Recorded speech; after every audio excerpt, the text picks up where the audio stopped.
Welcome back to CivilNet. You've been watching several videos that demonstrate what has been going on today during the day. Some things new, some things not very different from elections that have come before.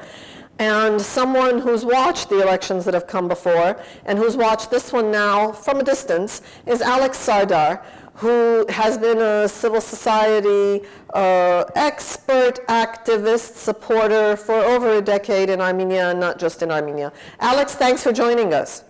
Thank you for having me. Alex, you've been watching what's been going on, and you heard what I'm trying to explain to those who are following this from a distance, and that is that this election really has been packaged as an opportunity to embark on a new system of governance for Yerevan. Do you agree?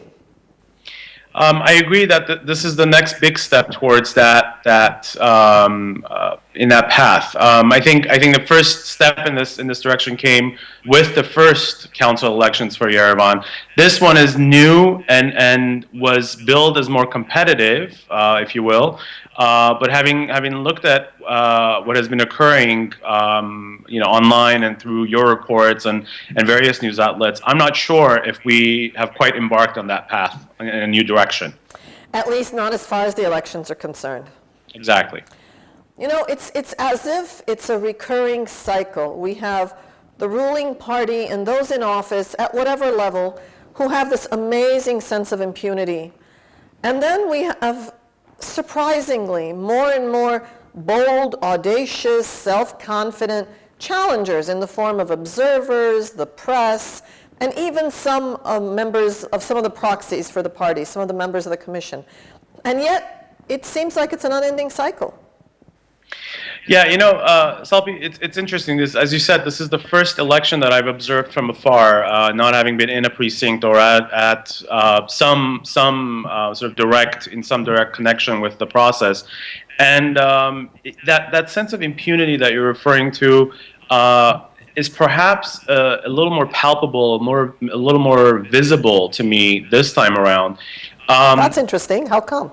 I think because if before my sense of what was happening in the elections was directly connected to what I was doing vis-a-vis the election process, I had a chance to step back and take a look at the various happenings around, and you see that there is a trend in the way some of the shall we say stronger political party, primarily those in power, their proxies and their observers and their operatives tend to act. What was very interesting from the various reports I saw today were actual party officials in the form of MPs, functionaries, and so on, leaders, being out there and getting involved in the electoral process.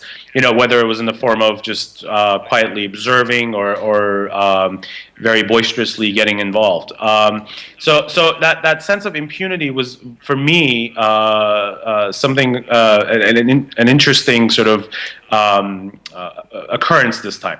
But I think it's also noteworthy that, like the last, like the February presidential elections and the parliamentary elections from last year, we also saw a level of sophistication come from civil society and observers and journalists, advocate journalists out there, really sort of not allowing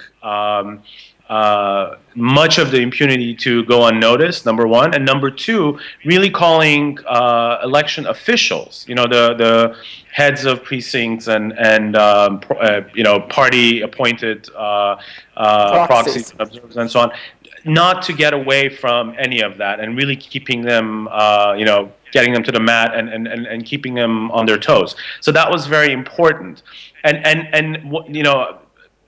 I'm sure we'll get to this, but one of the things that was very new this time, or perhaps a little more explicit this time, was a real active participation on the part of a number of diasporans in Armenia, which I hope does not overshadow the consistent and ongoing election advocacy that's been done by Armenian organizations over the last 2 decades. Yeah, the upside of the larger diaspora engagement, obviously, is that the diaspora is understanding that democratization processes in Armenia are difficult and require serious engagement. On the other hand, the vocal, visible noisemakers that we were able to record, that others were able to document, are really the observers who've been here in Armenia for 2 decades, doing this consistently. Right, absolutely, and I think that the importance of the diasporan element to this, if I may, for just a second, is that the language has been unlocked, the story has been Sure. extended to an audience that perhaps up until now had a limited understanding of it. Number one, and what I say is primarily concerning before the last 2 national elections, but this sort of more direct engagement is very important, because then the messages and the narrative that comes out of the process is very relevant to an audience overseas and abroad and so on. Yeah. And the difficulty, the complexity of the situation is better understood, because really when you look at all of the good things that are happening, the bolder, more visible, larger numbers of civil society activists, journalists, and so forth, you look at all of that and then you sit back and you say, but the institutions still aren't working. The justice system doesn't work, the police system is not responsive, the actual electoral commissions, local and national, are not responsive, and understanding the interrelatedness of that complexity is hopefully going to make it more possible. I was going to say easier, but not easier, but perhaps more possible to get more, solid, consequential engagement from the diaspora in these difficult processes. Yeah, I'll tell you, and this is an interesting point that you raised, because a few weeks back I was invited to speak at a forum here in Washington, D.C.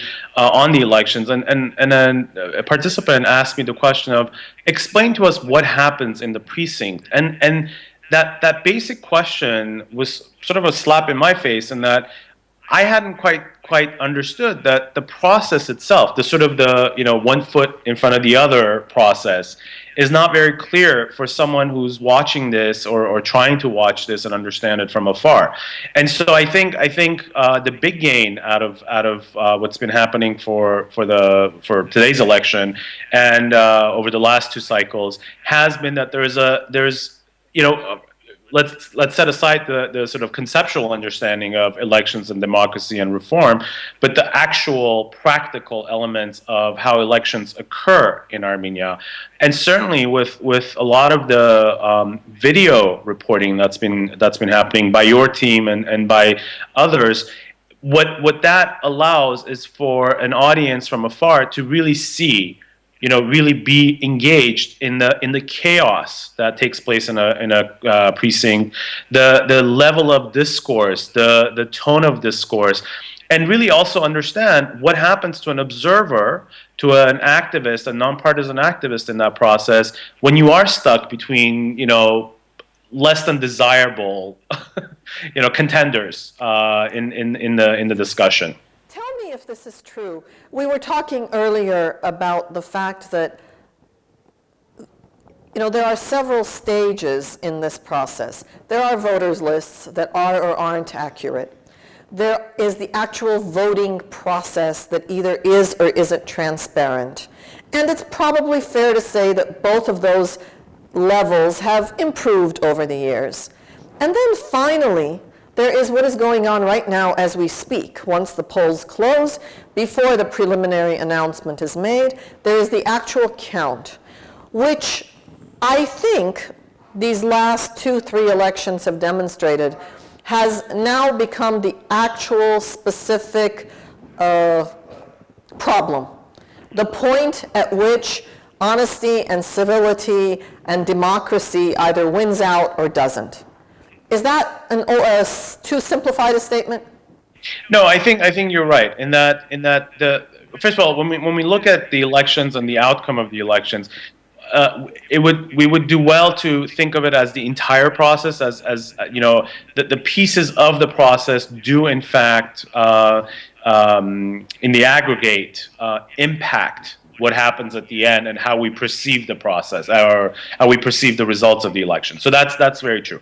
I think each one, as you mentioned, the administration of the election, the political sort of factors and environmental factors of the administration of the elections do play a role. But the count itself, I would say, gets divvied up into two phases. One is the actual count itself, which includes the ability, the capacity of an election commission, the smallest unit of election administration, the commission, to properly, appropriately actually run through the process, making it very clear as to who won in that.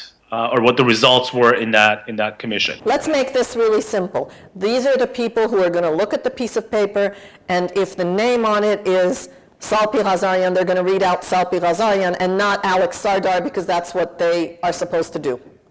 Number one, and number two, not try to find reasons on ballots which they would not. That they would not want to be counted as to why those ballots would be invalidated, right? So if Alex and Salpi are the candidates and Salpi is the big boss in this process, we want to make sure that every vote that's for Salpi goes for Salpi and every vote that goes that's for Alex goes for Alex, and not take away from Alex's votes in favor of Salpi's votes, right? So that's what that commission is supposed to do.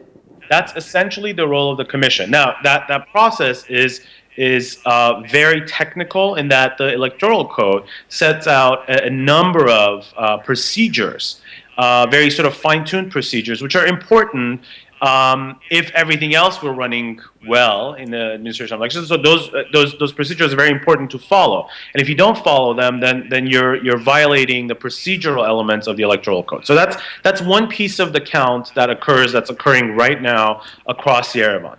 The other piece is and let me also just coming back to that piece is the initial stage that includes the role of the observers that are watching the count, the role of the proxies, the role of the folks who have been appointed by or who are affiliated with various political parties on the commission itself, right? So that's one thing. Then the second piece is the actual final results, how they're communicated, how they're tallied up, whether every commission member by free will agrees to the final tally that is announced by the chair of the commission. And this is where we see a lot of arm twisting and a lot of pressuring of smaller party proxies, smaller commission commission members, folks who may not agree with how the procedures were implemented during the count.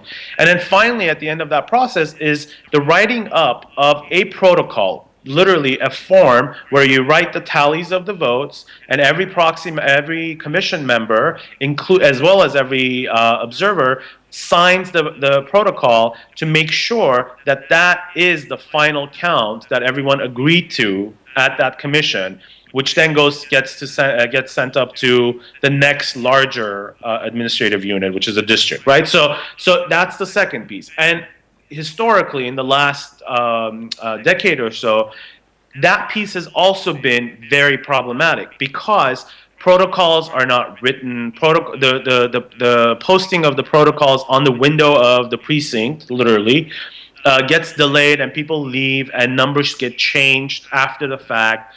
The protocol that everyone signed on to at the precinct, at the commission level, does not match the numbers that are then reported by the district level reports to the Central Election Commission. So there are a number of things that can go wrong or can go right between now or 8 o'clock, 2 hours ago, and midnight or 2 a.m. when the results are into the Central Election Commission. The pressure points, and the points at which one must be loyal to their task, their responsibility. Those points are many, from the moment the ballot boxes are opened to the moment when the final numbers are turned into the Central Electoral Commission. Yes. And Many. many. And so it is at those points that people either are have integrity, have the civility, the understanding of democracy, and can afford to resist the pressure that's put on them. And that's where we are right now. That's it. That's it. I mean, and if we were talking about any other day governance issues, this would be called the political will, right? The dignified political will of a governing person or body to make the right decision. That's what we're really talking about. I remember back in 2009 when the first ever council elections in Yerevan occurred. The way certain things were being done was less than stellar, shall we say? And you really come to the point of saying, are you really going to do this? Are you going to wake up tomorrow morning and look yourself in the mirror and say that you did well and right by your country and by your city and by your community and family? So that's really the question that comes into play when we're when we talk about those pressure points. Let's get a little bit optimistic and talk about what might happen. What might happen is that instead of the ruling party receiving 40% of the vote plus one, which by some quirk of the law really gives them 50%, gives them the absolute majority, and they're able to form the city council set up the way they want and elect their mayor, right? Let's assume that doesn't happen, that the ruling party gets a solid, 30, 35% of the vote, and that the other parties, the 4 or 5 other parties, get 61% of the vote. What will we have? We will have an amazing mix of a city council. And then yes. What?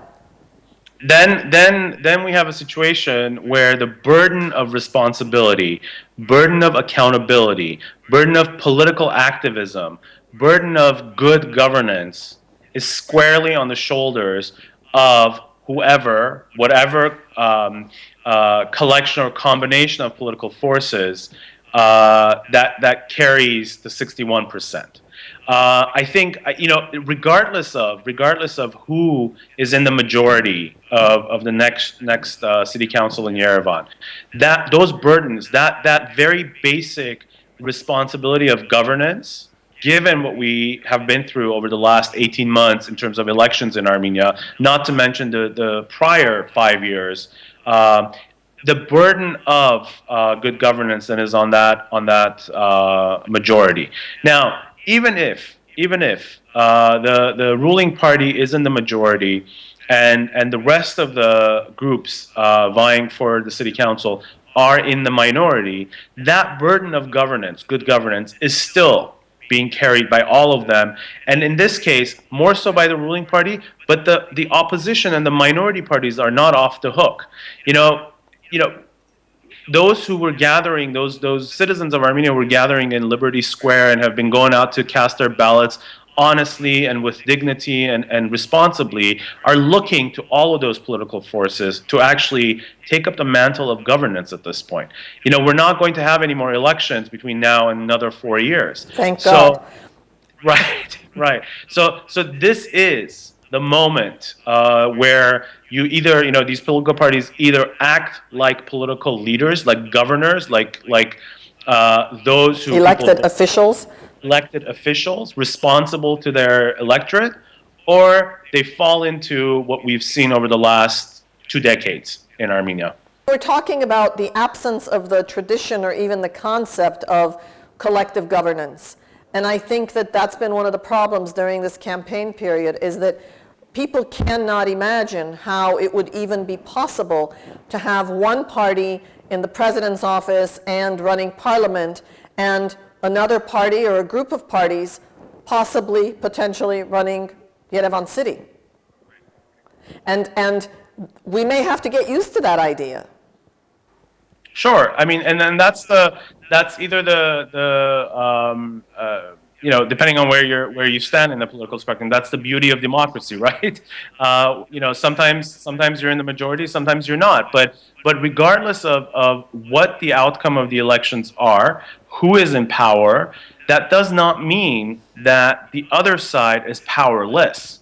It just means that they have less resources and more work to do. And I think this is, if I were to come back to anything that has marked Armenia's political maturation process, would be that just because, you know, setting aside legitimacy issues, and I think in some cases people have had, or political parties have had, legitimate issues with political legitimacy. But if you have gotten elected to a representative body, and even if you're in the minority, you still have a responsibility to govern, to be an elected official to the electorate that went out and entrusted their voice to you. So I think that's what we're really talking about. And yes, it is going to be difficult. And yes, you're going to have to be much more creative and much more shrewd, political in the way you conduct your business. But that is what a democratic system calls for. In the next couple of minutes, we're going to be watching another one of the reports that our reporters brought back from the various precincts, both during voting and during the count. And then after that, we're going to go to the Central Electoral Commission to hear whatever the preliminary results are. But it occurs to me that what's going to happen tomorrow and the day after is that legitimacy issue that you just referred to. That is, the process of democratic voting may not be still what we wish it were, but this openness that the electronic media has made possible is going to make the legitimacy issue so much more acute. Yes, and what we have seen over the last three election cycles, parliamentary, presidential, and now today's, is going to be, vis-a-vis the media, vis-a-vis the great and in-depth work and analytical work that groups like yours have been doing, Salpi, is going to continue now over the next 5 years, 4 years. And so those in power would do well to pay attention and to understand that they're not any longer operating behind the scenes, behind opaque glasses and doors and walls, but they are in the plain view of their electorate. And that's really what this comes down to. Couldn't have said it better myself. Those are great words to end with. Thank you, Alex Sardar in Washington, D.C., with a huge bag of knowledge about elections and how they take place in Armenia, the past and those today.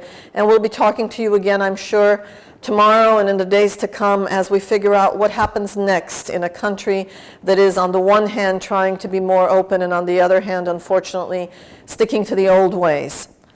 Absolutely. Thank you for having me on. Thank you, and thank you for following CivilNet.